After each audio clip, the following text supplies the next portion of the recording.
breaking down every game, every day in Major League Baseball. This is the Baseball Betting Show. Here is your host, Greg Peterson. Everyone from hello, welcome to lovely Las Vegas for the Baseball Betting Show with myself, Greg Peterson, now part of the VSiN family of podcasts. We've got an excellent podcast for you as we're going to be joined in segment number 2 by one of our good friends, Rob Donaldson, who does such great work over at Underdog Fantasy. We have to chat it up with him about what we're all seeing in Major League Baseball right now. We have to take a look at the fact that you had Mr. Baez of the St. Louis Cardinals have 3 home runs and 3 at-bats. Can some of these teams that are bringing up their young guys have a little bit of upside? What do we make of these playoff pictures and so much more? And then, obviously, take a look at the games for Sunday. In the final segment, I'm going to get you guys picks and analysis on every game on the betting board for this Baseball Sunday as we touch them all. If you do have a question, comment, segment idea, what have you for this podcast, you do have 1 or 2 ways we offer those in. First one is my Twitter/X timeline at Junit_81. Keep in mind, LRCM maybe does not matter. So as per usual, please do send these into the timeline. And the other way is via an Apple Podcast review. If you rate this podcast 5 stars, it's very much appreciated. And then from there, you're able to fire in whatever you'd like to hear on this podcast via that 5-star review. Well, I did not get in any Twitter/X questions. We had ourselves a great day of baseball on Saturday. Let's take a look back at it, try to find some trends, and try to get to know these teams a little bit better. Games from yesterday is Greg buzzing about. Here is the rowdy recap. How about if we do start off with those Cardinals, because they are now 6-2 and 61, back above 500, and Joshua Baez on his first 3 at-bats. He hits home runs number 1, 2, and 3 of his career. They all come off of Matthew Boyd, who gave up 4 total home runs, 7 runs in total in 5 1/3 innings. A little bit later on, Colin Reyes at hit parade giving the team 2 innings, but did give up home run to Alec Burleson, 20th home run season, gives up that solo home run. Caleb Thielbar, scoreless inning, Trent Thornton, pair of outside the bullpen, scoreless, and Blaze Jordan, his 2nd home run of the season, so he also went deep for the Cardinals. Meanwhile, Michael McGreevy, he gives up 3 runs over the course of 6 innings. All 3 were unearned runs. He was hurt by an error out there in the field by Mr. Jordan, who did have a home run in the game, and from there, Justin Brule, scoreless inning. Ryan Stanek, he comes in for an inning. He does give up a run, and then you had Riley O'Brien be able to close it out in the 9th inning, and Michael Conforto off of Mr. Michael Greavy. He was able to get his 10th home run of the campaign for the San Francisco Giants. They get the job done against the Colorado Rockies. This by a count of 7-1, as for the Rockies, this was not what they were looking for out of Michael Lorenzen, 3 2/3 innings. He gives up 6 runs, all of which were earned, including a home run, as you had Mr. Drew Gilbert get his 6th home run of the campaign. From there, Parker Mulchinski gets it out of the bullpen. He gives up a run, but he did have 4 shutout innings in this game from Tanner Gordon.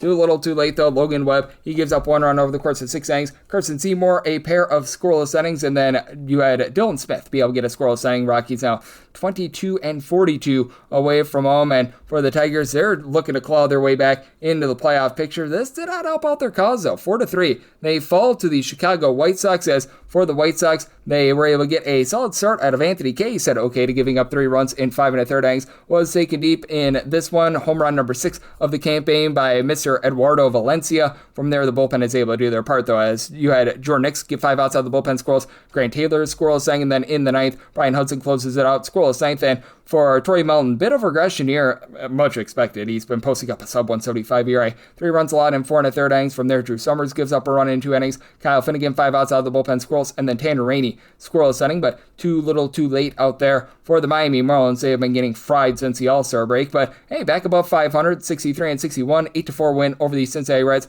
Brady Singer was singing the blues, 3 runs allowed over the course of 6 innings, as he was taken deep by Jacob Marcy, his 7th home run of the campaign, and then you had Joe Mack be able to get his 12th home run of the campaign. From there, TJ Antone, 3 runs allowed in a 1/3 of an inning. Lewis May was able to give you a scoreless inning. Sam Mull, and out of the bullpen, he gives up a run. Pierce Johnson, and out scoreless, and then Ron Benedaccio gives up a run in an inning, and Ryan Gusto.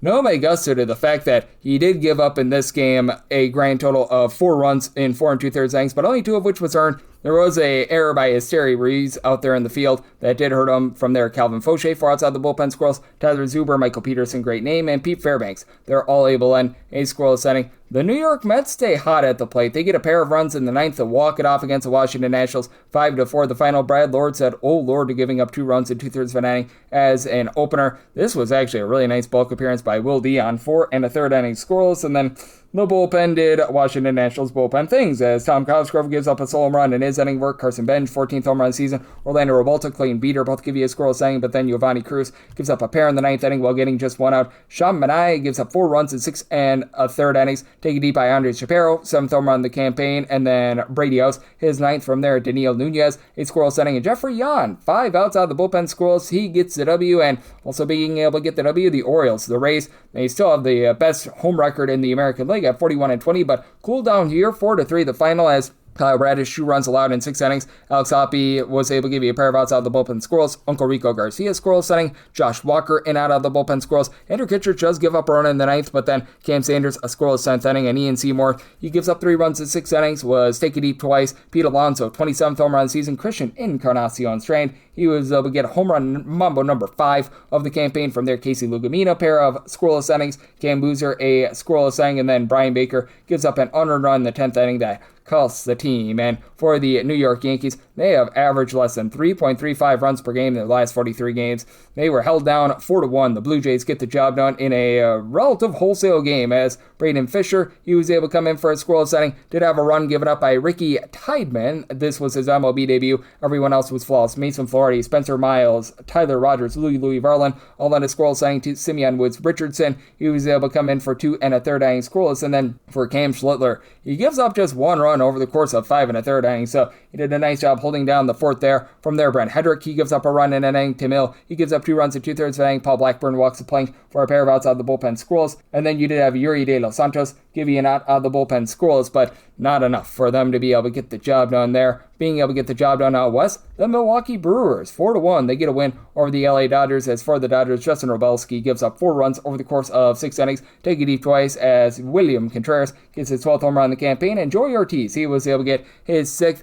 Meanwhile, for the Dodgers, you did have Shohei Ohtani get a triple off of Jacob Mizorowski, but he was pretty rock solid. He gives up a 1 run over the course of 6 innings. Antonio Sensatella, a scoreless inning. Aaron Ashby gets a final 2 scoreless to be able to get that one in. For the Athletics, man oh man, this was a team that at one time was 38-38, and now they have won 10 games and they have lost 37. So they're 10-37 in the last 47, 5-3. The Walker Texas Rangers do get the job done here. And for the Rangers, you had in this one Mackenzie Gore be a little bit shaky, as he does give up over the course of his 5 2/3 innings, 3 runs, was taken deep by Mr. Henry Bolte, 6th home run in the campaign, but the bullpen from there was able to do their part. Jacob Latz, 2 shutout innings to be able to get the save, and then you had Jacob Junis give you a scoreless inning, Jay Silseth, and out of the bullpen scoreless of his own. And for JT Ginn, well, he needed a little bit more juice. 4 runs allowed in 6 innings, gives up a home run to Wyatt Langford, 14th home run of the season. Brady Basso, 1 2/3 innings scoreless, and Scott Blewett, well, he did not blow it, but the game was already lost. Gives up a run in 1 1/3 innings. For the LA Angels,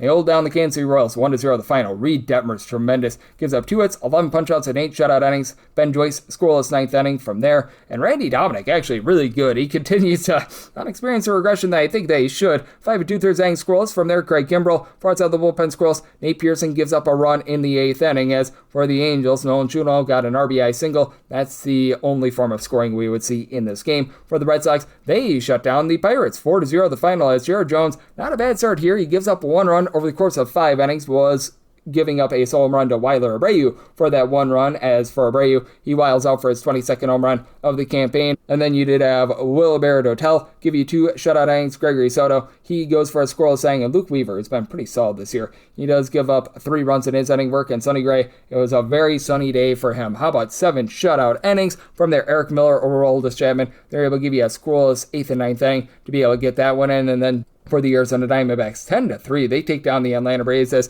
Eduardo Rodriguez gives up 2 runs over the course of his 6 innings of work. He was taken deep by Ronald Acuna Jr., his 13th home run in the campaign. From there, Jonathan Loaizaga, Kevin Ginkel, they both give you a scoreless inning. Philip Abner, he does give up a run in an inning, but the game was relatively in hand with the fact that Grant Holmes gives up 6 runs over the course of 3 2/3 innings. He was taken deep by Nolan Arenado, 19th home run season. Arenado later on off of Brent Suter gets his 20th home run season. Suter gives up that home run in 3 innings of work, and Victor Medeiros was pretty solid. He goes for 1 1/3 innings scoreless. Danny Young, he would give up a home run to Eliarmo Vargas, his 8th home run in the campaign. He ends up giving up 3 runs over the course of his inning work. And for the Diamondbacks, all of a sudden 66-58, and if the season ended today, I believe that they would be in a playoff spot. So boy, oh boy, have they been able to put it together there. a team that also seems to be putting it together quite nicely. How about the Philadelphia Phillies? 9-1. They take down the Minnesota Twins. Not what Connor Prelip was looking for. Gives up 8 runs. They just leave him out there for 5 innings, as he does give up a home run to Bryson Stott, his 9th home run of the campaign, and Jesus Luzardo on the flip side was tremendous. 1 run allowed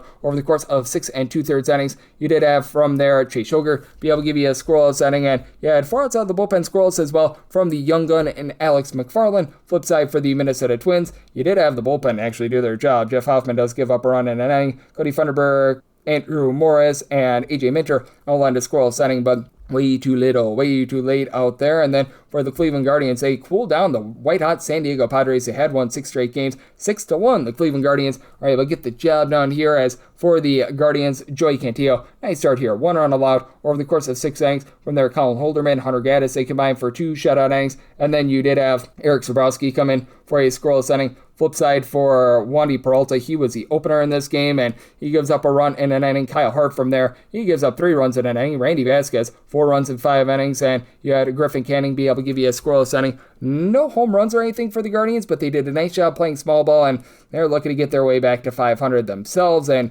for the Seattle Mariners, they're looking to claw their way back to 500. But hey, they got a win 10-5 over the Astros on Saturday. As for Emerson Hancock, 2 runs allowed in 7 innings, gives up a home run to Christian Vasquez, 6th home run in the campaign, and then Isaac Paredes, 16th home run in the campaign. That comes off of Jose Ferrer, who gives up 2 runs in an inning. But Sir Anthony Dominguez, he was able to come in, gives up a run in an inning. By then, things were out of hand because Ronald Blanco in long relief, 5 runs allowed over the course of 4 innings, cranked deep by Cole Young, 15th home run of the season. Sir Hito Wazeski, he gives up 5 runs over the course of 4 innings, and Brian King, he was the king of not giving up any runs for the Astros. He was able to go for a scoreless inning, but much too little, much too late out there. And if you're taking a look at trend-wise, what we're getting in Major League Baseball right now, it has all of a sudden become a very underwhelming season, as the under rate is 50.9%, 920 unders, 887 overs, and if that serves me correct, I believe we are now up to something like 45 pushes. Favorites on the money line, hitting at 55.9%, 1,007 and 775. Meanwhile, among those favorites, 251 have failed to cover the run line.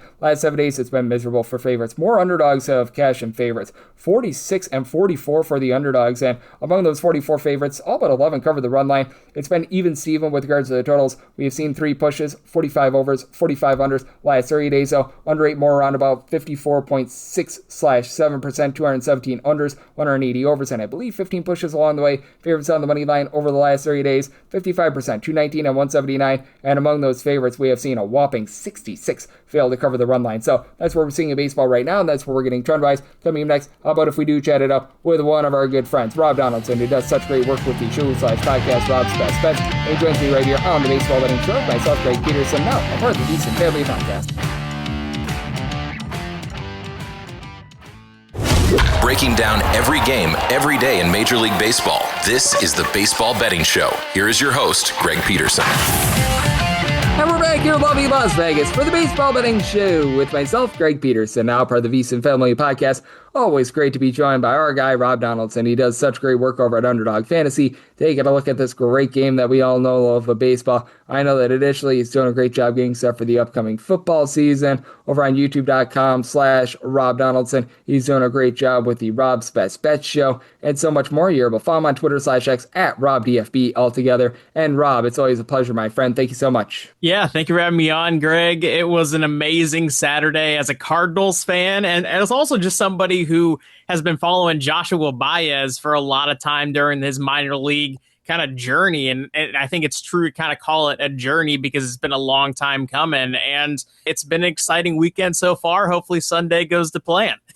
Absolutely. I don't think that he's going to hit 3 home runs again. That would be wild to say the least. But how do you take a look at this game between the Cardinals and the Cubs? Because for the Cardinals, it feels like they're starting to fall out of that playoff race a little bit. But hey, a win on Sunday could be able to ignite things. You're obviously getting a nice infusion of young talent. They are now back above 500. And for the Chicago Cubs, prior to Saturday, they were arguably the hottest team in all of baseball over the last 2 to 3 weeks, and they got cooled down very much by a guy who saw his first pitch go out of the yard. Yeah, and this is kind of what we've been talking about for a couple weeks, Greg, is that barometer of, August 14th for some teams, maybe August 13th for others, August 17th for other teams. It's that date that comes into play when you're talking about keeping players' eligibility for Rookie of the Year eligibility still live for 2027, while also calling them up and being able to use them this year to impact the roster. And my goodness, the Cardinals date, it was August 14th. Everybody that's a Cardinals fan and has kind of been following the pipeline into the major leagues knew that Joshua Baez would be on the horizon once that date came to pass. Quinn Matthews is another name that's going to impact this Cardinals rotation. And yeah, my goodness, 3 home runs in your first 3 at-bats, the first time in Major League history that has been the case. And ultimately, I do think that the Cardinals lineup has been fantastic for the most part all season long. And, even over the last, kind of stretch here, they won 3 of their last 4 games. It's been the offense really getting it done for them. And when you're talking about just how this game in a vacuum can play out, I love taking a chance at betting against pitchers coming off of an IL stint the same way that Edward Cabrera is going to be coming off in this game. So my money is going to be once again kind of tied to the Cardinals here. And heck, I think Joshua Baez is going to have a decent chance to leave the yard yet again. That'd be wild. 4+ home runs in your first 2 games to begin a career. That's insane. And obviously, when it comes to the landscape that we're seeing in the National League, even with what we're seeing out of the Cubs right now, it's hard to have the Dodgers not at number 1. But how do you take a look at the rest of the teams in the National League? Because it feels like that wild card is a hodgepodge. We've seen the Padres and the Arizona Diamondbacks out west be able to get relatively hot, but the Cardinals, they are still lurking around. There are still a few other teams that are as well. And then, we've got the Pittsburgh Pirates who have played their way out of it. Yeah, it's kind of crazy to think that the Pittsburgh Pirates at one point in time, actually just about a week ago, were buyers at the trade deadline. And now they are like one of the bottom. They need to try to find buried treasure now. Yeah, at this point, and the kind of the unfortunate thing for the Pirates is, they've already had their call-ups of Janixton Garcia, Password Garcia, Esmeralyn Valdez, Bubba Chandler, some of these young arms that have come off the IL, and Jared Jones, and just kind of these bubbling prospects that they're excited about. But you just can't get past the fact that this bullpen is just truly, truly bad. When you're looking at the Pirates against lefties, they truly, truly struggle. So it's been the story for the Pirates, but in terms of kind of that middle around the wild card, you do have a lot of teams like the Padres, D-backs, Phillies, Marlins, and Cardinals in that mix. And the most interesting thing to me in terms of kind of what we've seen since the All-Star break, I was out on the Padres. I was a big, kind of pessimist when you're talking about the Padres. They felt overpaid. They felt slow. They didn't feel like they were kind of juiced up, ready to go play baseball. And in large part, that first half, it was Fernando Tatis, Jackson Merrill, Xander Bogaerts, and Manny Machado holding down the lineup, and those are your highest paid players. And ultimately, post All-Star break, it's been those 4 that have really been carrying this lineup in this massive, massive resurgence to where they're a top 5 offense in the sport right now over the last kind of 15 games or so. So I think the Padres right now are that sneaky team getting hot at the right time. And ultimately, that's going to be one of my picks to at least steal the wild card spot outside of the Cubs. To your point, going into Saturday post All-Star break for the San Diego Padres, 5.9 runs per game. And are you willing to back them here on Sunday going against the Cleveland Guardians, as it's Casey Mize, who obviously has a lot of familiarity with Cleveland, going up against Tanner Bybee? And I'm seeing like -105 to -110 out there for the Padres, and that seems like a great price to me. I'm right there with you. I'm going to be riding high on these Padres because ultimately, again, when you can't avoid those premium spots in this Padres lineup, and it's a high-paid sort of premium zone in the lineup that is right now performing at a very, very high level. I mean, good luck to Tanner Bybee. He's a quality pitcher, but he's not somebody who is go out there and shut it down and shove for 6 or 7 innings at a time against the best lineups in baseball. And so ultimately, can the Guardians offense kind of get up off the mat and sort of muster some courage to actually do something? We'll see what happens on Saturday, but they've been relatively lifeless for a pretty long stretch here. So yeah, go ahead and give me the Padres at that price on the full game money line, especially if they can turn it over late to that bullpen. You feel great, but also go ahead as the road team in this game. Go ahead and give me that kind of ladder when you're talking about alternate run lines. I think the Padres could be live to cover something like -2.5. Yep, I'm right there with you. And I do think that for the San Diego Padres, they are going to continue to ascend with Fernando Tatis Jr. having more home runs post All-Star break than he had before the All-Star break. As we've got our good friend Rob Donaldson of Underdog Fantasy joining me right here on the Baseball Betting Show. And this one I think is going to be a fun one. We've got Brewers versus Dodgers. Tariq Skubal and the Dodgers are between about minus 160 to minus 175 favorites, total of 7.5. And I think that this is where you take a look at the human element. It's not that Tariq Skubal's been bad in his first two starts with the Dodgers, but it feels like maybe there's been a little bit of something missing. It feels like maybe he's not feeling comfortable with the Dodgers, and getting the Brewers, I'm seeing as good as plus 150 out there. That's one that's calling my name, even though maybe the numbers may not suggest that if you look on just a spreadsheet sort of circumstance. I'm right there with you. And honestly, Tariq Skubal has missed part of the year with injury. And even when he was rolling in at his best, we did see some vintage kind of, or I say vintage, Tariq Skubal's not an old guy, but we had seen kind of the Tariq Skubal that we know and love, who goes out there for 6-7 innings strong, just shuts down a lineup for 0 earned runs. But I'll tell you what, Greg, that was only 1 or 2 times this entire season that we've seen that type of performance. He's just been a guy that has been able to get tagged up. And so this kind of belief of, him being the big time star trade acquisition, of course, that's who you want in your back pocket when you're going into the playoffs. But in kind of these vacuum, 1 game off scenarios during the regular season, you kind of stated it right there. I mean, we've seen 5 runs come off the board in his last 2 starts in 11 innings. I mean, it's not like he's the most invincible pitcher out there. And when you're talking about the Dodgers offense in particular, anemic. I mean, this has been a bottom 7 offense in OPS, slugging percentage, runs batted in when you go back to July 1st to today. So the Dodgers are carrying an unrealistic price tag. They have Edwin Diaz as their closer, and Tariq Skubal is not performing up to that price tag that he's levying in this game. Give me the Brewers all day long here. Edwin Diaz, man. I mean, it's went from the trumpets to just the flailing trombone, whatever someone makes like a bad joke or something like that. So that has not been amazing to say the least. And I think that this game is really interesting as well because the Reds, I know that their season win total was like 80 or something like that. All of a sudden, they're playing some better baseball. Nick Lodolo, a small underdog here against the Miami Marlins and Erie Perez. Total of 9 to 9.5. I want to get your thoughts here because I think that the Reds present a little bit of value, but what's really calling my name is at 9.5 to the under because the Marlins post All-Star break. Want to talk about an offense that just went straight down the toilet bowl. It has been a fish fry for them at the plate. Yeah, and a large part of that, obviously, is, Kyle Stowers being out. Kyle Stowers. And they trade Liam Hicks. Yeah, Liam Hicks is gone. Kyle Stowers is all of a sudden on the IL. And then a lot of their young pieces that were just lighting it up. And Otto Lopez is still great, but he was on an unreal tear when the Marlins were really performing at a high level. Their offense has really, really plateaued. And ultimately, when you're talking about just the dynamic of this game, you had mentioned Nick Lodolo. He's somebody that over the last couple starts, I feel like is starting to show a lot of positive metrics under the hood, which is ultimately what you look for from an arm that's coming off a lot of injuries. And Yuri Perez, he's looked incredible recently as well.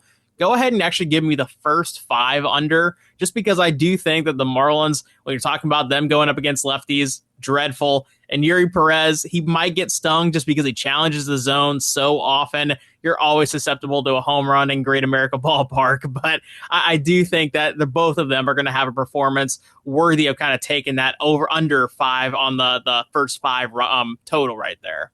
I think that this might be one of the most interesting games on the board right here, as the Tampa Bay Rays have the most wins in all of baseball at home. But Freddie Peralta, in his last 9 starts, has more runs allowed than he's got innings pitched, going against Trevor Rogers, who I'm seeing as high as a plus 130 underdog. Want to get your thoughts here, because if you look at the overall season numbers for Rogers, not great, but since I believe the month of June, he's posted up a 2.45 ERA. Team is 8-4 in his last 12 starts, and I think we just continue to fade the heck out of Freddie Peralta until further notice. I'm right there with you. And I'll tell you this, Greg, too.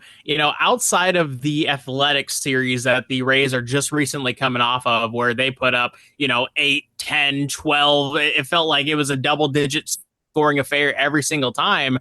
Relatively speaking, this offense has kind of been anemic for the most part for a decent stretch. And so ultimately, when you're talking about going up against a team and the Orioles right now and Trevor Rogers, who is really kind of rolling in terms of getting his season back on track, winning a lot of low-scoring affairs, I really tend to think that the Orioles are once again mispriced. We'll see what happens on Saturday, but ultimately, I'm somebody that took the money line with Baltimore at plus 150 on Friday, took it again at plus 136 on Saturday, and likely I'll be doing it again on Sunday, assuming that we still get, not something crazy happening on Saturday. So, yeah, I tend to think Freddie Peralta is going to get dinged up here, and this is not a game right now with the Rays offense that they can really afford to get dinged up and still win. Yep, I'm right there with you, and this is a great card that we've got on Sunday. I like so many of these games. Anything else that's standing out to you? I'm looking at the Mets offense right now, and I've been relatively impressed as of late just because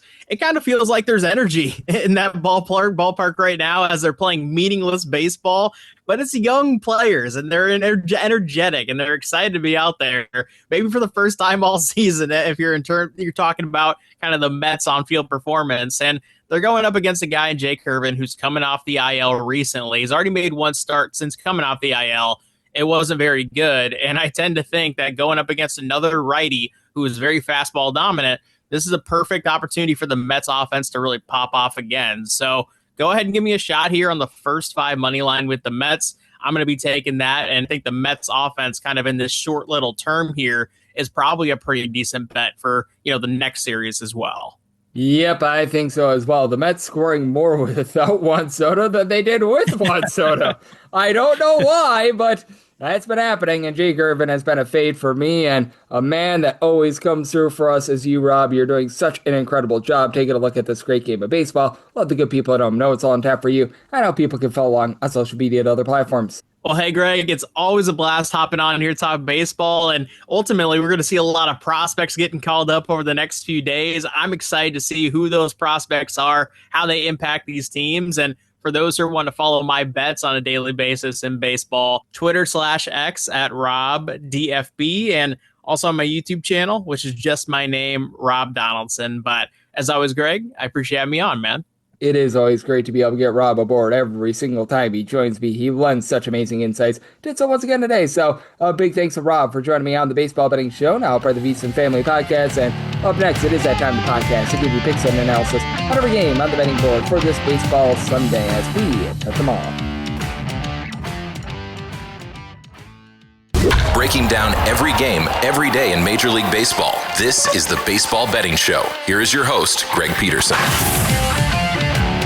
And we're back here in lovely Las Vegas for the Baseball Betting Show with myself, Greg Peterson, now part of the VSiN Family Podcast. It is always a pleasure to be joined by our guy, Rob Donaldson. He does such great work with the show/podcast, Rob's Best Bets. Take a look at this great game that we all know and love of baseball every single time he joins me. He lends amazing insights. He did so once again today. So a big thanks to Rob for joining me in the last segment. And now it is that time of the podcast. I give you picks and analysis on every game on the betting board for this baseball Sunday as we touch them all. If a game is listed on the betting board, Greg has a side and a total on it, so it is time to touch them all. Do note that as per usual, any changes that are made to these plays will be listed up on my Twitter/X feed at gunit_81.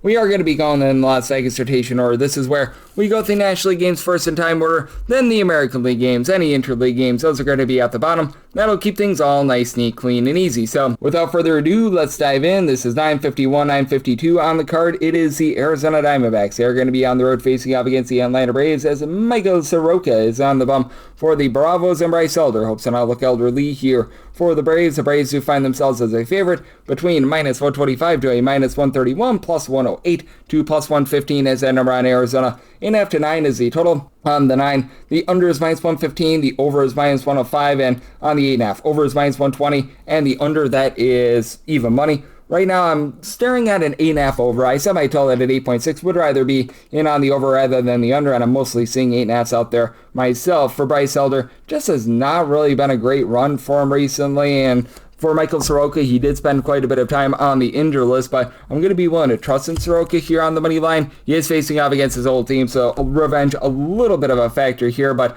for Soroka this far this season, 293 fielding dependent, 292 ERA, 8.7 strikeouts per 9 innings. Do keep in mind that this is going to be just his second start since June 19th, though, and went just 4 1/3 innings in his first start off the injured list. Walked 3, but didn't give up any runs, so was relatively solid there. And then for Bryce Elder, just has been really shaky for him recently. A 4.03 ERA. He's coming off of giving up a 7 spot against the Mets. He had given up 2 earned runs or fewer in each of his previous 4 starts. That feels like it was quite fortunate. If you look at the Baseball Savant page, he's given up a lot of hard contact, 1.4 home runs, 3.1 walks per 9 innings, 4.03 ERA, 4.58 fielding dependent. Now, what is going to be helping out Bryce Elder is the fact that he's backed up by a bullpen that is number 1 in the National League in terms of ERA. The Dylan Lee, Dylan Dodd, Raciel Iglesias, they've all been able to give you a sub 3.25 ERA. DDA Fuentes has been a relatively solid long guy for this unit as well. And even some of these mix and match guys have been able to do a solid job, like a Victor Medeiros for the Braves. They are starting to elevate with their offense as well. Getting back Ronald Acuna Jr.,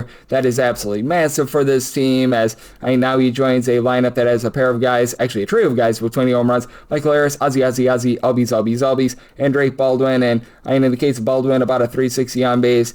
Albies and Harris don't really draw a lot of walks, but Harris has been able to hit about a 290, and then Matt Olson, 35 bombs. I have to like the fact that even these guys like a Mauricio Dubon is hitting a 265. Dom Smith is able to move line as well, and on the other end, you have a Diamondbacks team that has been having a little bit less power than what we anticipated. Ketel Marte of the Marte Parte has led the way, 21 home runs. He's hitting in that neighborhood about a 250 or so, and then you've only got 2 other guys on the roster with 10 plus home runs. Corbin Carroll, Nolan Arenado, they're both at 18 home runs apiece, and in the case of Carroll, 340 on base, but it's the answer, you guys. Like a Geraldo Perdomo hitting for about a 360 on base. Do you need more of these guys like Tommy Troy, Ore Barossa, Tim Tewa at the bottom of the lineup, but Gabriel Moreno has been hitting at 300, and a DFA Paul Sewell from that bullpen that very much helps them out moving forward, because the rest of the guys have been relatively solid. Kevin Ginkel has been a little bit up and down, but these guys like Jonathan Loaizaga, Braden Garcia, Taylor Clark, Juan Murillo, they've all been able to give you a sub 3 ERA. Gerald Carrillo has been solid as well. I just trust in Soroka a little bit more here. Plus 110 or better. Like the Snakes on the money line, and I like this 8 after the over. Semi-total at 8.6.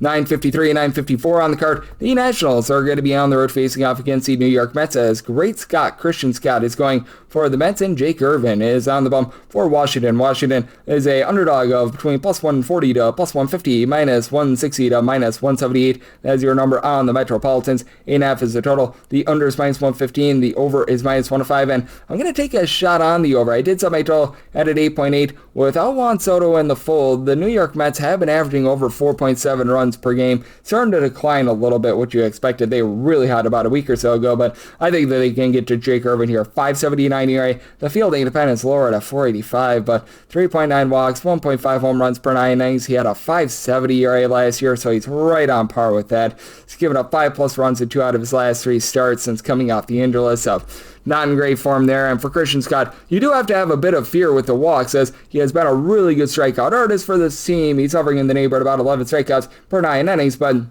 3.8 walks, 0.8 home runs allowed per 9 innings, 3.45 ERA, 3.27 field independent. Now, a big reason why I do like the over is that the bullpen is shaky here for the Mets. I know that Kodai Singh has not been bad here in his last few appearances, but man, that's something that's been less than savory to say the least. They're relying upon Nate Lavender, Jeffrey Yan, who was used for over 20 pitches yesterday, so it's a gas bullpen. And for the Washington Nationals, they're a bottom 2 team in terms of their bullpen ERA as well, so that's a bit of an issue for them, as you've got Orlando Robalto, who's been able to give you a sub 3.75 ERA along with Tom Cosgrove, but Giovanni Cruz has not been great. He helped yak away that game yesterday.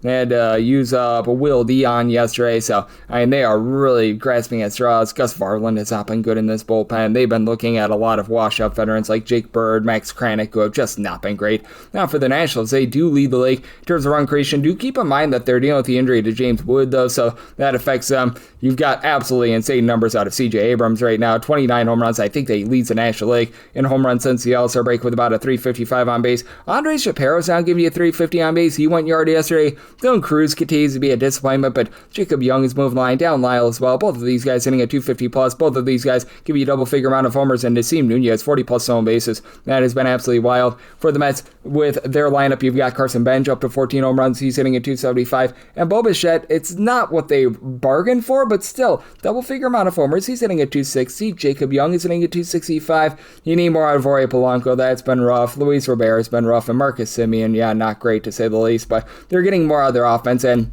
I think that they get it going here against Jake Irvin. I set the Mets on the money line at a minus 172. I would rather take the run line, though. I was willing to take anything of a plus 120 or higher, and I'm right now seeing plus 130, so like that Mets run line, and I'm going to be in on the over. 955, 956 on the card. It is the Marlins. They're going to be on the road against the Cincinnati Reds. Nick Lodolo on the Lolo for the Reds, and Yuri Perez goes for Miami. Miami's a minus 120 to minus 126 favorite. Plus 104 to a plus 110 is that number on Cincinnati. 9 to 9.5 is the total on the 9.5. Under is minus 120. The over is even on the 9. Over is minus 115. Under is minus 105, and I am in on the under. I set my total at an 8.9.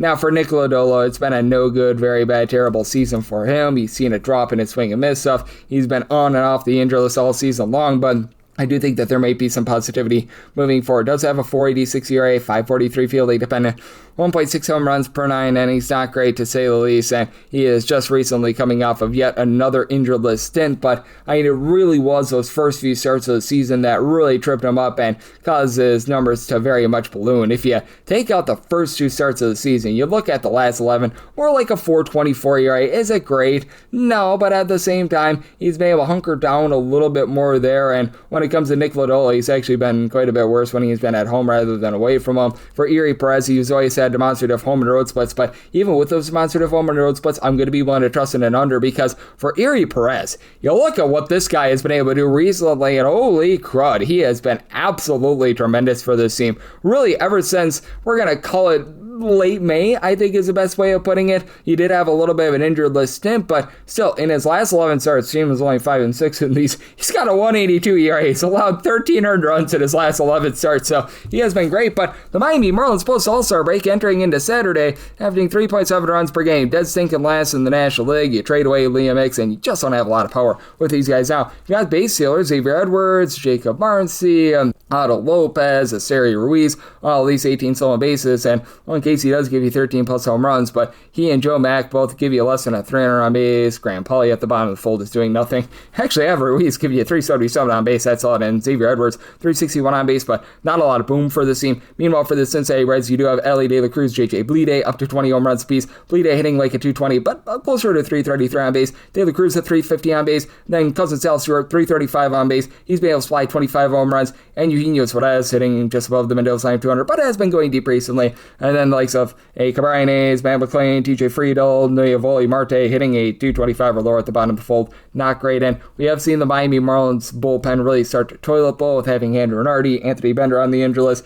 That's not great. Now, likes of John King, Josh Eknes, Michael Peterson, great name. They're able to give you a sub 365 ERA, but King has been acting up, and for Pete Fairbanks, it has not been great to say the least. And then for the Cincinnati Reds, you do have pair of guys in TJ Antone and Brock and Roll Burke who have been able to give you a sub 325 ERA. Sam Moll right around about a 4 ERA. I've never trusted in Emilio Pagan, but since coming off the injury list, hasn't been too bad. Think they get a lower scoring game, and at a plus 105 or better, we'll take a shot on the Reds on the money line to go along with this total to the under. 957, 958 on the card. It is the Cardinals. They are going to be on the road against the Chicago Cubs as Edward Cabrera is on the bump for the Cubs, and Hunter Dobbins goes for the St. Louis Cardinals. Right now, this total is off the board in quite a few places. The initial opener that I'm seeing is a 9. Under is minus 120. The over is even. For the Cubs, they're between minus 153 to a minus 162 favorite, seeing a minus 150 out there as well. Plus 134 to a plus 143 is that number on the St. Louis Cardinals, and I'm going to be in on the Cubs. I typically like to fade guys coming off the injury list, but I do feel a little bit different about Edward Cabrera. He's getting over 12 strikeouts per 9 innings.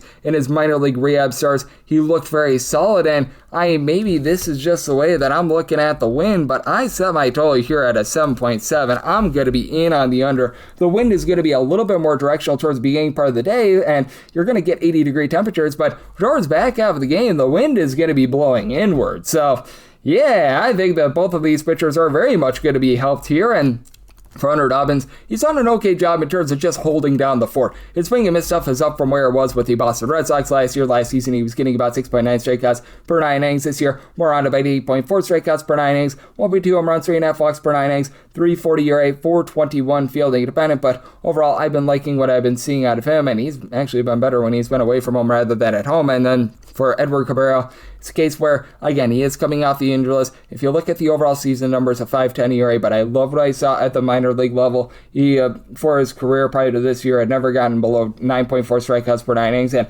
I think he's going to return off the injury list very, very sharp. You've got a Cardinals team that has been averaging about 5 runs per game away from home. That is 4th in the big leagues, and obviously, you saw what happened yesterday with young Mr. Baez hitting 3 home runs to start off his career. I don't think that lightning is going to be striking twice there. But, I mean, you do have J.J. Weatherholt, Alec Burleson, pair of guys that are give you 16-plus home runs. Both give you about a 350 on base. Ivan Herrera moves the line 360 on base. Jordan Walker, he's up to 23 home runs, hitting about a 280. Bottom of the fold, though, with some of these guys like a Pedro Paz and company, not give you a ton there. Mason Wynn hasn't really done a ton at the plate either. And for the Cubs, this team is averaging right in the neighborhood about 5 runs per game. They're a top 4 offense in all baseball. Pico Armstrong has been able to give you 24-plus home runs, 375 on base. And you've got a lot of guys that maybe they're not hitting for the world's greatest average, like a Michael Busch at a 246, but a 353 on base. Alex Bregman, 253 average, 344 on base. These guys draw walks. Hey, Suzuki, 364 on base. He's up right around about 20 home runs this season. Even someone like a Miguel Amaya has been able to do a solid job, move line, getting on base, and for the Cubs, who have to have some trepidations with the fact that this bullpen's still dealing with a bunch of injuries. So without Daniel Palencia, Hobie Milner, guys like that, Porter Hodge has been out for the entirety of the season. Ryan Zefrian, since getting to town, has been solid, though. Jacob Webb, Brian Rolson, Trent Thornton, they've been able to give you a sub-350 ERA. And for the Cardinals, they are in the bottom half of the big leagues in terms of bullpen ERA. Justin Brule has been much better. He and Gordon Gaseffo below a 3.35 ERA. George Soriano's been able to hold on the fort. Ryan Stanek continues to be awful. Caleb Ferguson has been a roll of the dice, so made a total of 7.7. I like the under, and I'm all adjusted Edward Cabrera coming off the injured list. Set this at a minus 156 and on the money line. 959, 960 on the card. The Giants are going to be playing us the Rockies. Gabriel Hughes is on the bump for the Rockies. Blade Tidwell goes for the Giants, and the Giants do find themselves as a favorite between minus 125 to a minus 135, plus 112 to a plus 115 is that number on Colorado. It is a total over and under both a minus 110. Seeing it straight 7.5. Over is minus 120. The under is even, and I do like the over. I set my total at 8.2. I actually like what I've seen out of Blade Tidwell. 3 earned runs allowed, 2 walks in 10 2/3 innings in his first 2 starts since joining really the major league rotation. Got a little bit of a cup of coffee at the minor league level in terms of starting, and then he was coming out of the bullpen for his first few appearances of the season. So I mean, he's been able to round into relatively good form. And then on the other end of things, Gabriel Hughes has been much better than what the ERA would indicate right now. He is supplying an ERA that is a 5.61, but I mean 3.26 fielding dependent, half home run allowed per 9 innings. But I mean, you do have a bullpen for the Colorado Rockies that's just all sorts of brutal right now. They are dead last in the National League in terms of bullpen areas. I mean, Parker Molchinski is now giving you a 3.86 ERA, but they used him in back-to-back days. And then these guys like A1 Mejia, Jaden Hill, Jimmy Harrogate, so many guys with an ERA above a 5. Jordan Romano's actually been halfway decent, but it's just a matter of time before he poops the bed. And then for the San Francisco Giants, they have fallen outside the top half of the big leagues in terms of bullpen ERA as well. Logan Webb gave them a good start, and they used up Carson Seymour yesterday, so that actually helps out the bullpen. Other than Javier San Martin, you've got some pretty trustworthy guys like JT Brubaker, Dylan Smith, Sam Entages, Keaton Wynn. These guys have been able to give you a sub-350 ERA. They should be ready to rock and roll here. And for the Giants, ever since really the beginning of the month of June, offense has been better for this team. You do have Rafael Devers now give you 24 home runs, right around about a 320 on base. Drew Gilbert is up to a 330 on base. Jungle Lee is hitting a 295. As Valdo Bosby has been able to about a 280. Now you still have some of these guys like Buddy Kennedy and company that are giving you nothing whatsoever. It's been an adventure at the catcher spot whenever Daniel Susic has not been in there as well. But hey, Bryce Eldridge is up to about a 340 on base. And for the Rockies, typically this is one of the worst hitting teams away from home in all baseball. More around league average this year. Zach Veen hit one into McCovey's Cove earlier in the series, so that's solid. Willie Castro, TJ Romfield, 13 home runs apiece. with Romfield, he's hitting at 290. Cole Carrig, Jake McCarthy, both of these guys hitting between a 290 to a 300. Obviously, Hunter Goodman has been a good man with over 30 home runs. Gave him a day off yesterday. Mickey Moniak has been able to give you 19 home runs. So I do think that we are going to be able to get some runs here. So I might tell it at 8.2. Like the over. And for the Giants, I'm going to take them on the money line. Set them at a minus 153. 961, 962 on the card. It is the Brewers, and they are going to be on the road facing off against the LA Dodgers. Tariq Skubal is on the bump for the Dodgers, and Logan Anderson is going for the Brewers, and the Brewers do find themselves as an underdog here of anywhere between a plus 144 to a plus 150. Meanwhile, minus 160 to minus 172. That number on the Dodgers, 7.5 is a total. Over and under anywhere between minus 105 to a minus 115. Give me the Brewers here. I'm going to take a shot here. I set them at a plus 147. For the LA Dodgers, it's really not been the world's greatest bullpen. And for Tariq Skubal in his first 2 starts with the LA Dodgers, he's been a little bit mortal. I'm not saying that he's like awful or anything like that. That would be absolutely ridiculous. But did give up a few runs in his last time out for the Dodgers. They honestly haven't ascended the way that you'd expect ever since they picked up Tariq Skubal. And in his first 2 starts, overall 11 innings, giving up 5 runs against the Cubs on the road, which that's understandable. And then at home against the Kansas City Royals. So, you know what? Maybe he's having a little bit of a tough time acclimating to Los Angeles, a lot of pressure on him, what have you. And for Logan Anderson, he's the underdog. He gets to go out there and be just nice and free, and he's been good this year. Like for Logan Anderson, he has allowed to combine 8 runs in his last 5 starts, 288 ERA, 335 fielding to pen with 11 punch-outs per 9 innings. He has been giving up 1.4 home runs per 9 innings, but still, he does get to go up against a bunch in the LA Dodgers that they are not generating the same amount of offense at home rather than away from home. The Dodgers lead the big leagues in terms of road run creation. That's up around 5.5 runs per game, 4.4 runs per game at home, and have a Brewers bunch that they have been 5th in the big leagues, averaging about 4.8 to 4.9 runs per game. Now for the Brewers, you don't have like a ton of mashers or anything like that, as Jake Bauers has been really your main guy, being able to give you 21 home runs, but then you've been able to get right around 17 home runs out of Jackson Chourio. You've been able to have William Contreras move line, hitting above a 270. Even Gary Sanchez gives you like a 360 on base. They are dealing with Cooper Pratt being on the injury list. Bryce Terang is a little bit shaky right now as well, but Andrew Vaughn is sitting darn near 300. You've had Lara out there in the outfield be able to give you a bit of something as well. And they're doing this with Christian Yelich being about as useful as a poopy flavored lollipop. So, I mean, that's been solid. And for the LA Dodgers, Shohei Ohtani, 400 on base, 27 home runs. He has been rock solid. And then you've got Freddie Freeman giving you 15 bombs, hitting at 300. Andy Paez, along with Banks Muncy, 20-plus home runs apiece out of them. Tommy Edman and a small sample size, moving the line. But for the Dodgers, they don't have the same bullpen as the Brewers. They're still dealing with the injuries to guys like a Blake Trinan, Brock and Roll Stewart. Edwin Diaz has been absolutely awful in this bullpen now. Tanner Scott, Jack Dreher, Alex Vesia, they're giving you a sub-350 ERA. But the hurt Kyle Hurt has not been great. For the Brewers, they saw Jojo Romero on the injury list, but these guys like Aaron Ashby, Trevor McGill, DL Turnett Paul have been able to give you a sub-365 ERA.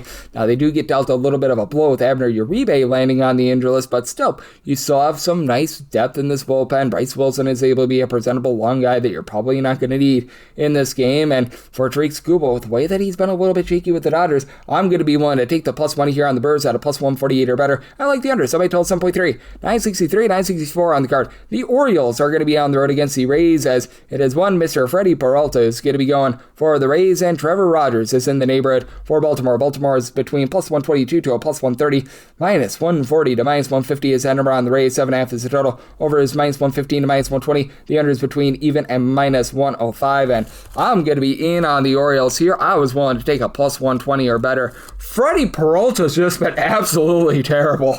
His last start was a little bit better, but I mean, this is like the old person in the commercial is falling and can't get up. 5.33 ERA. The fielding depends more around a 4.56, but 1.5 home runs, 3.6 walks per 9 innings. For the first time in his career, he is below 9 strikeouts per 9 innings. And overall, for the start of the season, it wasn't bad. Like through June, it wasn't like he was lighting the world on fire or anything like that. But hey, you know what? It was halfway presentable. You take a look at what has happened since the beginning of the month of July, and holy crud, things have just went straight down the toilet bowl. In his last 7 starts, the team is remarkably 4-3 in these starts. he has allowed 30 runs, 27 of which have been earned in 32 innings.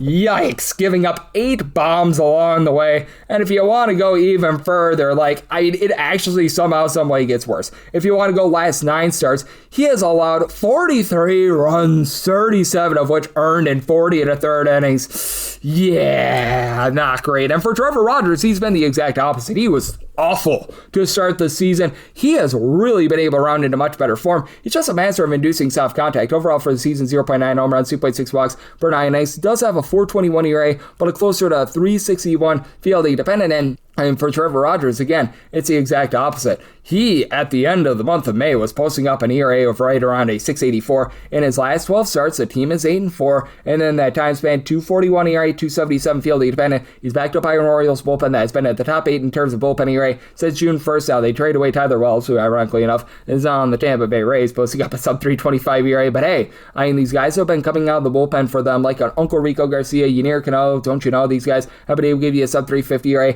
Alex Hoppe in an Orioles uniform has been relatively presentable. I still don't trust in Grant Wolfram, but even Cam Sanders, I think, can have a little bit of upside. Andrew Kittredge has gotten his act together as well. And then on the flip side for the Tampa Bay Rays, more former Orioles, like a Brian Baker, has been very solid for the team. They are without Cole Sulser. That's probably a good thing. Garrett Clevenger, sub-3.50 ERA. Cam Boozer has been solid as well. And for the Tampa Bay Rays, you've got 3 main masters for this team, in my opinion. You've got Jonathan Aranda, Yandy Diaz, both give you 15-plus home runs, both over a 3.65 on base. And then Junior Caminero, 33-plus home runs, over a 3.65 on base. Hey, pick up Liam Hicks from the Marlins, 15-plus home runs. He's moving line, hitting a 285. Even Nick Fortes has been solid in terms of getting on base. Chandler Simpson, a nice base stealer with a 300 average. And flip side for the Orioles, you do need more out of some of these bottom guys like Leody Taveras, Gunnar Anderson, Kobe Mayo, Tyler O'Neill, Carlos Cervantes, all hitting at 225 or lower. But for Anderson, he's up to 20 home runs this season. Mayo's been able to give you 15 bombs. Christian Encarnacion Strain has some upside. And Pete Alonso,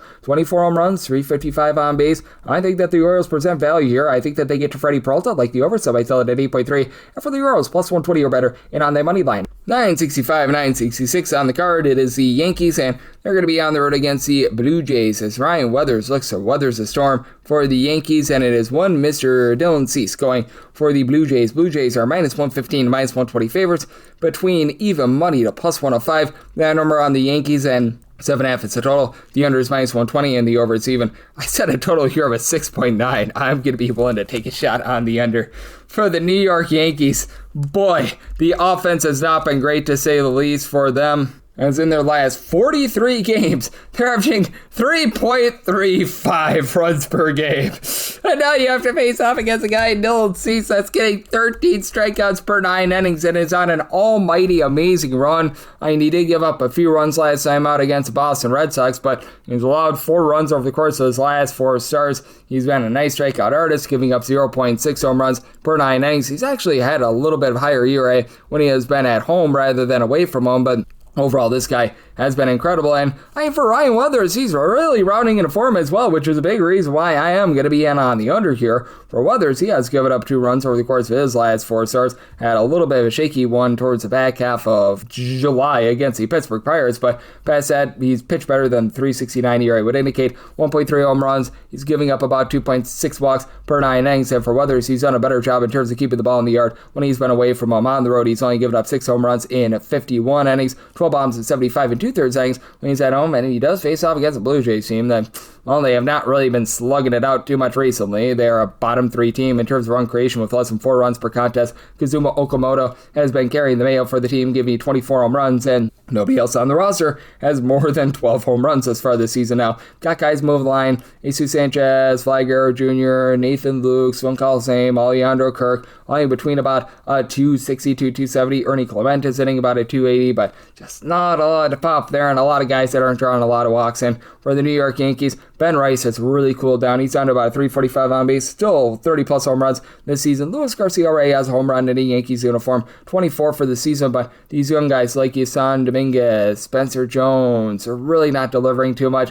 George Lombard in a very small sample size has been okay. I need to see a little bit more to believe it there. Trent Grisham had a home run earlier in the series, but he and Jazz Chisholm both hitting below 225. The saving grace for the Yankees, this bullpen has been absolutely magnificent. Second in the league in terms of bullpen area. Likes of Paul Blackburn, Fernando Cruz, David Bennar, Brent Hedrick. They're all giving you a sub 3.25 ERA right now, so they have been great there. And hey, for the Toronto Blue Jays, this team has been a top 12 team all season long in terms of bullpen area. I know they had a few albatrosses in the bullpen to begin the season, and Brandon Little's on the paternity list. Probably a good thing. Spencer Miles is a long guy, able to give you sub 3.50 ERA. Tyler Rogers, Louis Varland, these guys have been able to give you a 2.25 ERA. It was clear that these guys like Uriel Rodriguez were not panning out, and Simeon Woods Richardson to give you like a sub 2 ERA in this bullpen as well. They're kicking the tires on Paul Sewald. We'll see how that goes, but I think that Cease shuts down the Yankees here like the under sub. I tell it 6.9, and I'm going to be in on the Blue Jays money line, set it at a minus 144, 967, 968 on the card. The White Sox are going to be on the road against the Tigers, as Sean Burke is going to be on the bump for the Tigers, and Drew Anderson for the Tigers. For the Tigers, they are anywhere between minus 104 to a minus 112, between minus 112 to a minus 105 on the White Sox. Pick'em game. 8.5 is the total. The under is minus 115 and the over is minus 105. Seeing some 8s out there with the over and under both at minus 110, and I made my total an 8.3, and personally, I would rather go with an 8.5 to the under rather than an 8 to the over. I just believe that these pitchers have been this good, and for the Tigers, I did set them at a minus 103. I think when it's all said and done, I should be able to get a pick 'em line. Even if we go to like a minus 102 or something like that, I'm going to be willing to take a shot on the Tigers on the money line. I've just been really impressed by bullpen madness for this team. They've been a top 6 team in terms of bullpen ERA since June 1st. Kenley Jansen has actually been okay for this team. Drew Anderson, he's starting to make a few starts for them in his last 2 starts. 7 2/3 innings, allowing just 1 run. Not some sort of strikeout artist or anything like that in those 2 starts, but overall for the season, 10.3 strikeouts per 9 innings. And on the flip side of things for Sean Burke, he has been quite remarkable this year for the White Sox. I mean, a lot of people say that Davis Martin is the ace of this team. I would say that it's Burke. 2.99 ERA, 3.31 field dependent, 10.1 strikeouts per 9 innings. And for the White Sox, they've been a top 9 team in terms of bullpen ERA since June 1st as well. You've had these guys like Sean Newcomb, who was an opener a day or 2 ago, along with Grant Taylor, Oscar Brisbane, all give you a sub 3.35 ERA. I know that Brisbane had a little bit of a rough go a few days ago, but even Tyler Schweitzer has been a nice long guy for the White Sox overall for the season. They have been the better offense as they've been a top 10 unit. In terms of run creation, you've got a trio of guys, Colts Montgomery, Miguel Vargas, and then Muntaka Murakami, who've all been able to give you at least 26 home runs this season. Now, for Montgomery, giving you less than a 300 on base, you need a little bit more there, but Chase Meadrow, Sam Antonacci, both give you over a 350 on base, along with Montaka Murakami. He's only hitting at 235, but 370 on base. Luan Acuna has been in and out of lineup, but he's been able to swipe a few bags for the team. Tristan Peters, a former Savannah Banana, he's been able to about a 270 as well. And then on the other end of things, we got a Tigers team that really has been able to pick it up with their offense, because post All-Star break, this has been a team that's really been able to ascend. They are averaging well over 5 runs per game ever since the break, with Dylan Dingler leading the way. He's been able to give the team 24 plus home runs this season. You get Javi Baez off the injury list, recognize that he doesn't walk, but hey, you know what? He's hitting above a 275. Gleyber Torres has been able to give you over a 365 on base. Riley Green, 15 plus home runs, over a 360 on base. Still need more on base out of Spencer Torkelson, but 20 home runs is 20 home runs. Gary Carpenter being out of the fold has actually helped this team out a little bit, and they've been able to get out of the fold some of these guys like Zach McKinstry, Vierling, guys like this that were just so bad to begin the season. So I'm willing to stick a little bit of faith here in the Tigers. If we can get this more around about a minus 1 or 2 or so, I'm going to be willing to take a shot on them on the money line. And with the way that these bullpens are performing, I'm going to be in on the under. I did set my total at an 8.3. 969, 970 on the card. It is the Walker Texas Rangers on the road against the Athletics, as Jacob Lopez goes for the Athletics, and Cody Bradford is going for the Rangers. Rangers are between minus 135 to a minus 142 favorite, and then you've got plus 118, plus 125. Then around the Athletics, 10.5 is the total. Over and under anywhere between minus 105 to a minus 115. And shock, surprise, surprise, I'm going to be all aboard fading the Athletics here. I was willing to go up to a minus 142 on this, as for Bradford, he's making just his 3rd start coming off the injury list. So I do think that this is going to be a little bit of a dangerous game with regards to the total, but I've actually liked what I've seen out of him recently. For Bradford, I think they can go out there and hold down the fort. Now, his first start was against the LA Angels, and boy, oh boy, have they struggled with their offense ever since the All-Star break, but Hey, in his 2 starts, he's won 11 and third innings, given up 3 runs, not getting a lot of strikeouts, though. 4.8 strikeouts per 9 innings, but you do have an Athletics team that even though they play in that very, very generous ballpark that is yielding runs and they are flowing like wine, they are without Shea Langoliers, they are without Nick Kurtz, so these 2 losses are huge. Zach Olof was their top home run hitter in the lineup yesterday with 13 home runs, and he's made it with about a 275, and then you do have likes of it, Jeff McNeil is hitting about a 265. You've gotten some production out of Henry Bolte, Tommy White, both of these guys entered into yesterday, hitting above 250, but that's a big reason why I'm going to be in on the under, even though for the Athletics, they entered in the series since June 1st with a 7.03 bullpen ERA. I think that it'll improve a little bit. I don't know how much it's going to improve, but hey, Luis Medina has been able to give you an ERA that's below 3.75 along Hogan Harris, so yay, barely there. Elvis Alvarado, Seth Johnson, these are guys that are not great to say the least. They were throwing out there, I think it was like Yunier Tour, who had like a 33 ERA, and I'm not even kidding. They don't have him on the roster anymore. Hayden Junger, he's been posting up a 7.30 ERA, and the biggest thing for Jacob Lopez is he was getting about 11 strikeouts per 9 innings last year. That is completely toilet pulled. He's on about 8 strikeouts per 9 innings. He's given up about 1.5 bombs per 9, and he's at 5 walks per 9 innings. That's a big reason why he's got a 5.38 ERA with a fielding dependent, relatively in line with that. Keep in mind that for the Rangers, this is a team that ranks in the bottom 10 of the big leagues in terms of run creation. They've been able to get quite a bit out of Wyatt Langford, who's been solid. He's been able to above a 265 and has really been one of the catalysts for the team being a little bit better at the plate here in the second half of the season. Corey Seager is starting to round into form as well, but still hitting right around about a 200. And then he, along with Langford, Brandon Nimmo, Ezekiel Duran, they're all between 12 and 13 home runs. Duran has been able to about a 270 along with Nimmo. You've been able to, don't call his name, Alejandro Ozuna move the line. Nicky Lopez is hitting about a 270 for the Rangers. They've been in the bottom half of the big leagues in terms of bullpen ERA since June 1st, but I do think that having Tyler Alexander, Jacob Latz, Jacob Junis all out there giving you a sub 350 ERA is big, and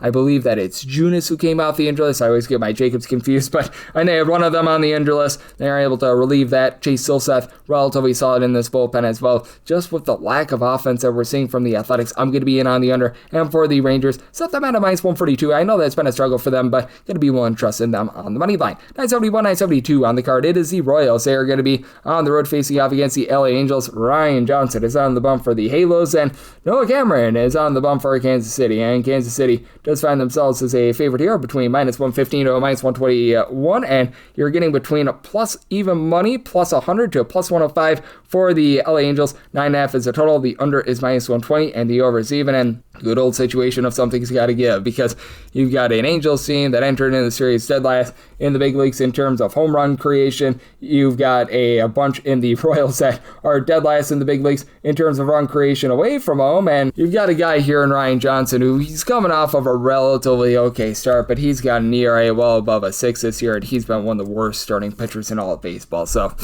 man, there's a lot here. 6.71 ERA, 2.3 home runs, 4.4 walks per 9 innings. He's given up approximately 1 run in 3 out of his last 5 starts. The other 2 starts, though, he gave up an 8 spot and a 5 spot. So either get really, really good Ryan Johnson, or you get really, really bad Ryan Johnson, and there's nothing in between. And for Noah Cameron, he's actually rounding into better form. 5 runs allowed over the course of his last 4 starts. It was an almighty struggle for him in June into mid-July, but hey, he's pitched better than the 4.45 ERA, 1.8K, 3.71 fielding independent, 1 home run, 2.9 walks allowed per 9 innings, and is backed up by a bullpen that has been dead last in the American League in terms of ERA. That's a big trepidation that you do have with the under here, because, man, these guys have not been great. Daniel Lynch was posting up a sub 3 ERA coming out of the bullpen. They're trying to turn him into a starter, and it's not working right now. And then the likes of Alex Lang, Steven Cruz, Lucas Ursich are all supplying an ERA above a 4. Nate Pearson has been solid in this bullpen, but Beck Way now lands on the injury list as well. And then when you take a look at the lineup, Vinny Pascantino's on the injury list. You've been able to get 5+ home runs out of Salvador Perez, but I mean, he's not getting on base. Without question, getting back Bobby Witt Jr. from the injured list has been good. He's been able to give you a 30+ stolen bases, and Carter Jensen has been able to do an okay job in terms of giving you the deep ball. He's been able to supply you with 16 or 17 home runs this year, but again, another guy that's hitting a sub 225. These guys like Starling Marte and company not really striking fear into an opponent. And for the Angels, going into the day on Saturday, averaging less than 3 runs per game since the All-Star break, and overall for the season at home about 3.7 runs per contest. Mike Trout, Zach Neto, lone two guys in the lineup yesterday with a double-figure amount of homers, both at 20 apiece, and for Trout, he does give you over 375 on base, but the batting average is only at 224. Zach Neto is sitting at 225. Now, Wade Meckler has been able to 300, Nolan Schunel right around about a 350 on base, but these guys at the bottom of the fold, Adam Frazier, Josh Lowe, Moises Ballesteros, Heineman at the catcher spot, only at 225 or lower, been just absolutely awful. And then with the Angels, their bullpen in terms of ERA since June 1st has honestly not been awful. You've had these young guys like Sammy Natera, Luke Murphy, even someone like Blake Wyman be able to give you a sub 350 ERA. Jose Fermin has been relatively solid. Getting back Ben Joyce helps, but no doubt having Ryan Johnson out there, that is just a big giant issue. And I do think that the Royals are going to be able to get the job done here. Semi-total at an 8.8, so I'm going to be in on the under even with Ryan Johnson pitching in. I do like the money line. Set by at a minus 123, 973, 974 on the card. The Astros are going to be playing us to the Mariners as it is Brian Wu saying woohoo to another start, and you've got Mr. Hunter Brown going for the Astros. Astros are between a minus 125 to a minus 136 favorite, plus 110 to a plus 116. That number on Seattle. Total is between 7.5 to 8 on the 7.5 overs minus 120. The under is even on the 8 unders minus 120, and the over is even money. I am going to take a shot on the 7.5 to the over, mainly because, for one, you've got a guy in Hunter Brown, then the ERA is relatively presentable. Right now, he's hovering right around about a 368, but he has been giving up the 4.9 walks per 9 innings. Fully recognized for the Mariners. They entered in the day on Saturday. Dead sinking last in terms of run creation across the league. They were able to have a little bit of an outburst yesterday, and I do think that getting back Brendan Donovan helps. He's been able to give you about a 350 on base this year. Randy Arozarena, about 14 to 15 home runs, 370 on base out of him. That's solid, and for Julio Rodriguez, he's up to 19 home runs, but obviously Cal Raleigh has been a big giant disappointment for the team. The middle infield with like Brock Roden at the shortstop spot and company, they're just not doing anything for you. They've been hoping and praying to be able to get a little bit more power out of Josh Naylor. Hasn't really been there, even though he's been able to do an okay job in terms of getting on base. And on the other end, for the Astros, Yordan Alvarez, 35 plus home runs, a 435 on base. That's obviously rock solid. The mix and match outfielders have not been great. Joey Luperfido, Taylor Trammell, Cam Smith, Zach Cole, Zach DeCenzo, the injured Bryce Matthews. So many guys hitting at 225 or lower, though. For Smith, he has up to 16 home runs this season, but you do have Jeremy Pena has been able to give you over 340 on base, double-figure amount of homers. Isaac Paredes, 350 on base. He's going yard. Jose Altuve has been a little bit better here recently. And for Brian Wu, the home and road splits, holy crud, it has been rough. He is right now supplying a 196 ERA with 0.6 home runs allowed per 9 innings at home. Now, he's only giving up about 1.2 home runs per 9 innings away from home, but that goes up to a 622, and yet a Mariners team that entered into the weekend 24-37 on the road this season. Clearly have been home merchants all season long. And if you look at Wu overall, he should be doing for some positivity on that 4.15 ERA, closer to 3.13 fielding dependent. About 1 home run, 1.9 walks per 9 innings. But for the Mariners, they're also a little bit banged up with this bullpen. You've seen guys like in Edward Bizardo, Gabe Spires, seen their ERAs go above a 3. Andres Munoz was really good until this series, and he just yacked that game away on Friday. So you've seen his ERA elevate a little bit in. To the credit of the Astros, they're actually second in the league in terms of bullpen ERA since June 1st. AJ Bluebaugh has been a really nice long guy. He's down below a sub 375 ERA. Brian King, he's been a little bit shaky. They used him up yesterday, though. You've got Steven Okert below a 3 ERA. You've been able to get great innings of Josh Hader. So do think that the Astros go out there, get the job done. Set them at a minus 149. So going to be taking them on the money line on the 7.5. Like the over, my total is 7.9. 975, 976 on the card. It is the Pirates, and they are going to be playing us to the Boston Red Sox. This was supposed to be Paul Skeens, but it's now Lake Bacher going for the Pittsburgh Pirates. Patrick Sandoval for the Red Sox. Red Sox between minus 115 to minus 120 favorites. Even money to plus 105 for the Buccos. 8 to 8.5 is it all on the 8 overs minus 120. The under is even. Mostly seeing 8.5 unders minus 120, and the over is even. And I'm going to be in on the Red Sox. I was originally going to back Paul Skeens, but can't do so with Bacher now getting the start. I set the Red Sox at a minus 135 because with Bacher, this is going to be a bullpen game. He has won 3 innings or fewer in every appearance this year, and he's hovering right around about a 4-ish ERA. Began the season with the Miami Marlins, and for Bacher, he's a guy that actually went to UW Whitewater when I was at UW Oshkosh. So I actually got to call a game or two of his when I was in college. So that's very fun. He gets about 9 strikeouts per 9 innings, has had a little bit of command issues, and it is a Pirates team that has a 4.34 bullpen ERA since June 1st. So with this being a full sale approach for them, not necessarily great on that front. And for Patrick Sandoval, I mean, he's missed all of last season due to injury. He's come back and he's been solid. 3.30 ERA, 3.85 fielding pennant, 0.9 home runs, 8.7 walks per 9 innings. Does have a little bit of a walks issue, giving up over 3 walks per 9 innings, but still, he's been able to do a nice job in terms of keeping things out in front of him. And now he does get tasked with a Pirates team that is number 1 in the big leagues in terms of run creation at home, but for the Pirates, it's been a little bit of a power outage for them ever since the All-Star break. You saw Brandon Lowe getting loud. He's been able to give you about a 250 average, 24 home runs, and then the likes of Esmeralda Valdez, Spencer Horowitz, Brian Reynolds, all between about a 365 to a 375 on base. You've been able to get some relatively good production out of Jake Magnum, who's been able to hit about a 300, and then Rafael Flores Jr. at the catcher spot, bringing some stability there. For the Red Sox, they're averaging well over 5 runs per game ever since the All-Star break. Now they've got Adley Rutschman in the fold. You've got Masataka Yoshida, just a hair below a 350 on base, and then Ceddanne Rafaela, along with Weiler Abreu, 16-plus home runs apiece out of both of those guys. Rafaela is hitting above a 280 for Abreu, about a 335 on base since June 15th. Caleb Durbin's hitting well above a 275, and for the Red Sox, you do have the better bullpen here. They have been a team that has been number 1 in terms of bullpen ERA pretty much all season. Likes of Teron Guerrero, Eric Miller, Giovanni Morin, all spying sub 350 ERA. They have to have some concern that Garrett Woodlock landed on the injured list, but Aroldis Chapman continues to be amazing. And for the Pirates, they have been a bottom 10 team in terms of bullpen ERA. They did use up one of their less than trustworthy guys in Wilbur Dotel yesterday. You've been able to get some more production with Luke Weaver and also Kirby Yates joining this bullpen, so that helps out. Gregory Soto's not necessarily a guy that I love, and do keep in mind that Yohan Ramirez is on the paternity list. Congratulations to him, but that hurts the Pirates' cause even more so, with the Red Sox willing to lay up to minus 134 on the money line. Did so by total at 8.7 right now, mostly seeing an 8.5. I'm going to be in on the over. 977, 978 on the card. The Padres are going to be on the road facing off against the Guardians. Tanner Bybee goes for the Guardians and Casey Mize for the Padres. Padres are between minus 105 to minus 115 favorites, and between plus 101 to a minus 107. That number on Cleveland, 8 to 8.5 is the total. On the 8, over is minus 120. The under is even, and with the 8.5, under is minus 115 to minus 120. Over is between even to minus 105. Going to be in on the Padres. Set them at a minus 134. Casey Mize has made 5 career starts against the Guardians, because keep in mind, began his career with the Detroit Tigers,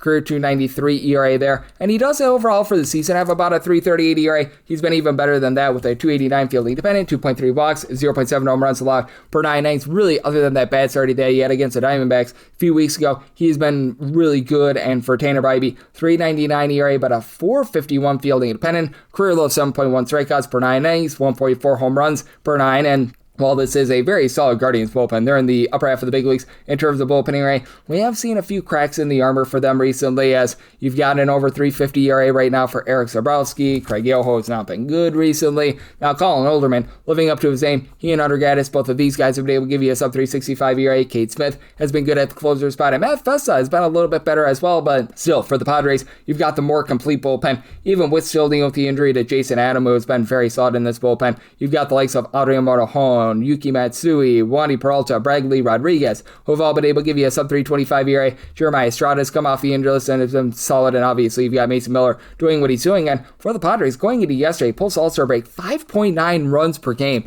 Number 1 out there in the National League. Fernando Tatis Jr. has more home runs since the All-Star break than before the All-Star break. Now the likes of Jake Cronenworth, Xander Bogaerts, Manny Machado still all hitting below a 230, and for Bogaerts might be just a little bit of a lost cause there, but Manny Machado, 24 plus home runs, hitting closer to about a 250 ever since the All-Star break. Since the All-Star break, Ty France is sitting above a 325 with power. Jackson Merrill's been able to get his act together as well. Luis Campusano at the catcher spot is moving line. Meanwhile, for the Cleveland Guardians, they continue to be a bottom 5 team in terms of run creation. You are getting a little bit more at Chase Salauter and Stephen Kwan, both give you over 350 on base, and all of a of a sudden, Travis Bazzana's up to about a 335 on base. They pick up Nathaniel Lowe, Joe Adell. They've been able to give you a little bit of pop. They've been able to help towards the middle of the lineup, but still do think that the Padres go out there, dominate this game. Set my money line price at a minus 134, so I'm going to be one to lay it. Do you think that it's going to be a bit of a lower scoring game out there in Cleveland, a bit more of a pitcher's ballpark, like the under, semi-total 7.7, and we're wrapping things up with 979, 980. It is the Twins. They're going to be playing us the Philadelphia Phillies as Andrew Painter goes for the Phils, and Dean Kramer is going to be on the bump for Minnesota. Minnesota is anywhere between even money to minus 108, and between minus 108 to a minus 118 for Philadelphia. 9 to 9.5 is the total on the 9. Over is minus 120. The under is even on the 9.5. Under is minus 120. Over is even, and I am primarily seeing 9.5 out there, and I'm going to be willing to take a shot on that 9.5 to the under. Did set my total at a 9.3. For Dean Kramer, I recognize that he has given up the deep ball. Over 2 home runs per 9 innings. I think that he's starting to round into form, and Andrew Painter in his last 2 starts after he was just brutal to start the season. I know that he's a pretty highly touted prospect. Feels like he's starting to be able to live up to that billing a little bit. Not that he's necessarily amazing or anything like that, but still, 3 runs allowed in 9 1/3 innings. So, I mean, that's been a little bit better. As a matter of fact, each of his last 3 starts, 2 runs or fewer allowed. He's got a 6.27 ERA, but a closer to 5.10 fielding dependent. 1.7 home runs, 3.5 walks per 9 innings, but in his last 3 starts since really returning to the rotation, has only given up 1 home run, so it does feel like he's starting to be able to get that act together. Meanwhile, for Dean Kramer, in his first start as a member of the Minnesota Twins, actually first 2 starts, he's looked much better, giving up 2 runs across 12 innings in his 2 starts, and after he was giving up 3 home runs per 9 innings with the Baltimore Orioles, has not given up a single one here with Minnesota. Now, obviously, a small sample size face off against his former team in the Orioles, and the Royals, who have been absolutely awful on offense, but still, it does feel like he's starting to turn over a little bit of a new leaf, and his swing and miss stuff has been solid this year. 8.8 strikeouts per 9 innings. He faces off against a Phillies team that is averaging a hair above 4 runs per game away from home. Entered in the series, said last, in terms of road run creation, that has been going northward as Kyle Schwarber. He's now up to 37 Schwarbombs this season, about a 370 on base. Bryce Harper, he's up right around about a 375 on base. He's been able to supply 25 home runs, but Trey Turner is now starting to give you a little bit of something. Bryson Stott went deep yesterday. He's up to about a 340 on base. Alec Boehm looks to be a little bit of a lost cause, and Omando Sosa as well, but even Derek Hill is moving the line. Meanwhile, for the Twins, they do get back Byron Buxton, 25 plus home runs in his last few injured list stints, so just has not been himself ever since then. Royce Lewis along Josh Bell have really picked it up in the lineup, and Lucas Shaw, low-key, he's been able to give you about a 365 on base. You get the same out of Trevor Larnach. Ryan Jeffers is up to a 390 on base, but outside of Buxton and Cody Clemens, who's been able to give you 19 plus home runs,